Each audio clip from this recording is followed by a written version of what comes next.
everyone, welcome back to the channel, and today we'll be discussing how you can unblock a contact or phone number on your iPhone which you previously blocked in your phone.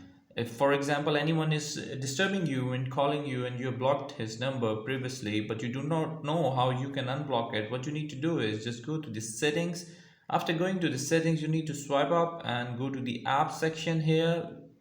After going to the app section, you need to find out the phone app, which will be in the P section. Just like this, go into the phone option, and in the phone option you can see that there is a block contact list. Just tap on it, and after going to the block contact list, as you can see that there is an edit option here, and this is the phone contact which we previously blocked. You just need to tap on the edit corner here, and a minus like this button will show up. You just need to put it down and unblock, and it will automatically unblock the contact which you previously blocked.